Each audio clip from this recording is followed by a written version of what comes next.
opacity and non-transparent behavior, I guess recently it is being put, or it's being put to a vote whether or not, or no. Recently here in Los Angeles, specifically in Koreatown, the city had sanctioned the creation of emergency homeless shelters within Koreatown, and residents aren't happy about it because basically the city decided to do this without any consultation or input from the community. They just, without telling anybody, without discussing it, without saying, "Hey, we're wondering, how would you guys feel if we opened up some emergency homes within the neighborhood?" The, the residents of Koreatown were not informed, nor were they solicited for input on this matter. And you can imagine a lot of Koreans, a lot of the residents are none too pleased about this. And it goes directly to my point about kind of overreach of government.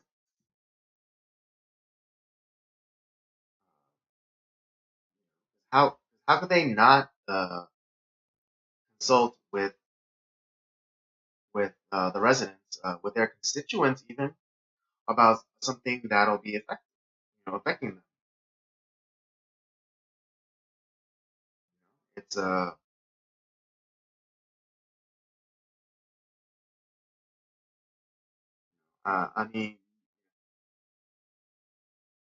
mean, could you imagine if they try to do this in Beverly Hills?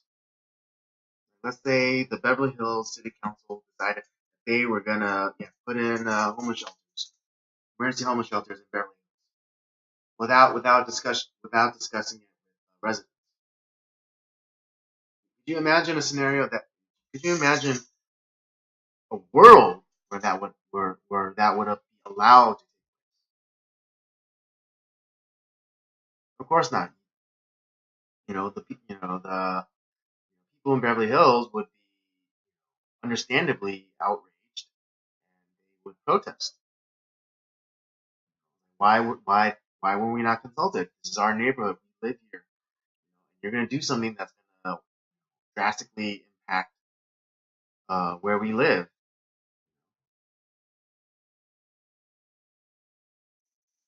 And also, how are we going to pay for these emergency shelters? Does that mean that there's going to be a tax increase to sustain these emergency shelters? Like, what is it going to do to the property value? It still is, but I still remember back in the day when Koreatown here in LA was starting to become it was becoming like the Brooklyn, it was becoming the West Coast Brooklyn. Back in the day, Brooklyn was a rough neighborhood, but all of a sudden, uh, people with money started to come in, businesses, restaurants, that and the like, and Brooklyn is now uh, one of the more posh neighborhoods to live in New York. So it was kind of the same thing with Koreatown, and it still kind of is. A lot of businesses, a lot of new residential high rises being built. A lot of money coming into K Town. But now all of a sudden they want to put in a emergency homeless shelter, which will then drastically affect the neighborhood. Maybe because with uh, putting in shelter where homeless people will congregate, will maybe find off some investors. Maybe uh, maybe someone might not want to open up their business around there because of, I mean, it sucks, but it's just the reality. Where there's homeless, there's tend to be more instances of crime. So, and yeah, again, it might scare off potential people from coming in, putting in money into the neighborhood, or even chase some people out because they don't no longer feel safe. So I'm not sure exactly what's been done, but just just yesterday, I got invited to this Facebook group um, called Keep Koreatown, and I guess the new development in that story is that there's a bill or or a proposition to have Koreatown, or like more than 2/3, and redesignate that 2/3 as Bangladesh, Little Bangladesh, or whatever. And there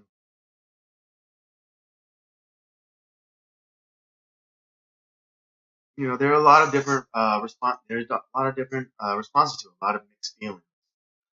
Um, some of it is having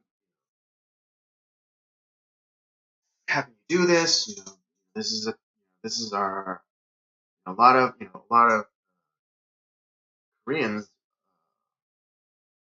get their start in, especially when they come over. It's kind of a way to ease into America, American culture. Um, so for just like any ethnic neighborhood, any big metropolitan city, like Chinatown, Little Italy, Little Tokyo, Little Ethiopia. This neighborhood was more or less given over to Korean immigrants, and Korean immigrants uh, turned it into something great, somewhere that people want to go hang out for the night, or grab a bite to eat, or go out with a night with friends. And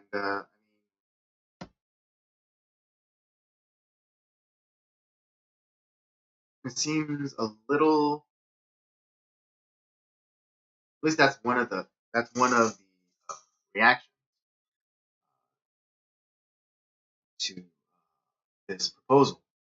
But another on the flip side is it seems like a lot of political maneuvering, because the emergency shelters that the city has proposed is within that 2/3 portion of Koreatown that they want to then split off and redesignate Bangladesh, which it seems pretty shady because they're trying to they're basically using the Bangladeshi community as a shield, and so anyone who kind of speaks up about it uh, would would appear to be against the Bangladeshi community. And I think that is pretty fucked up. Just to be completely transparent, that seems pretty fucked up. Um,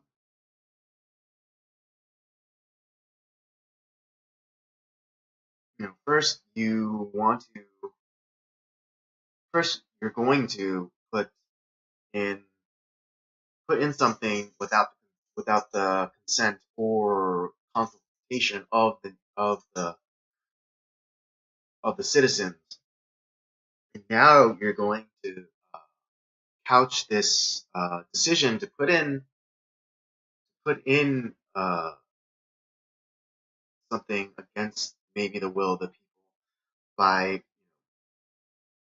kind of propping up another people's group in front of you. So if anyone speaks out against it, it's like, you just denounce them as racist.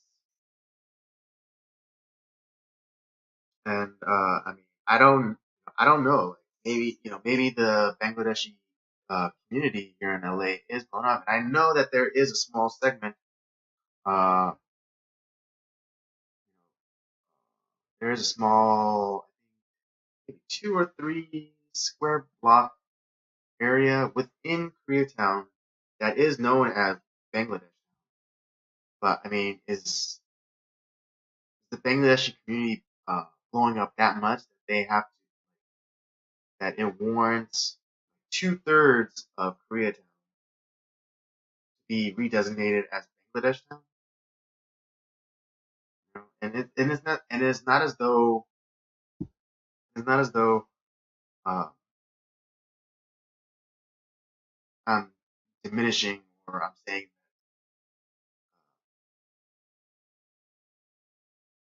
that the Bangladeshi community doesn't have a right to expand.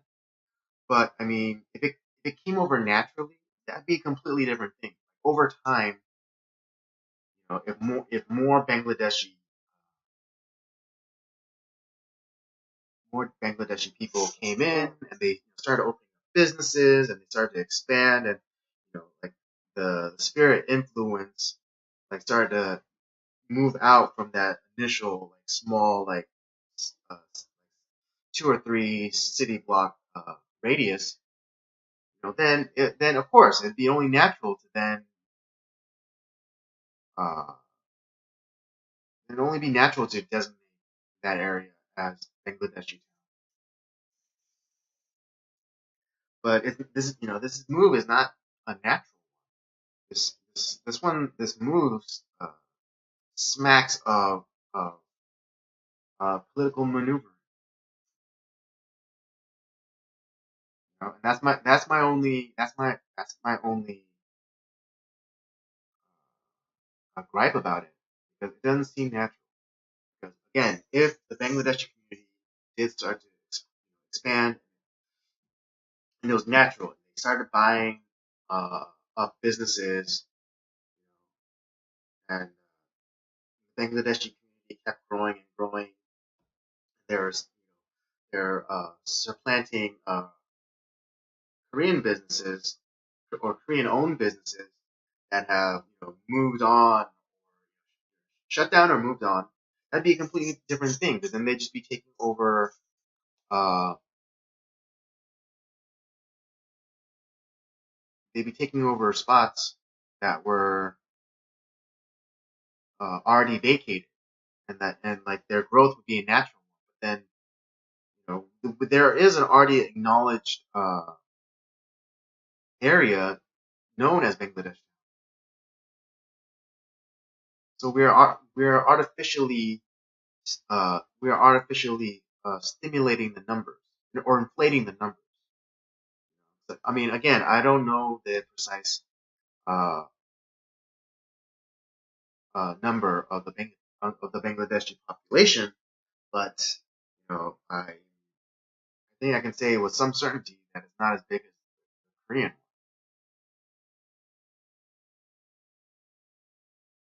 So again, I think this move is highly gross, highly offensive.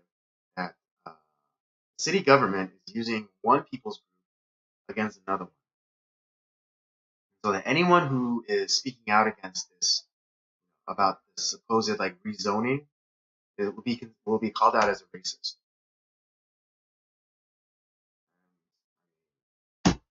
I think there is.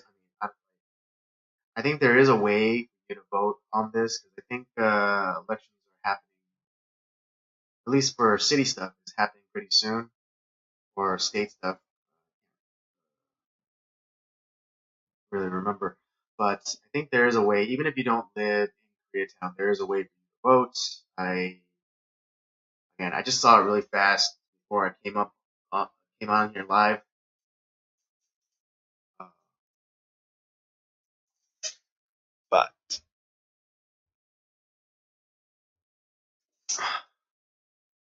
But I will check it out. I will probably be voting no for the rezoning, but only because of the reasons I have listed thus far.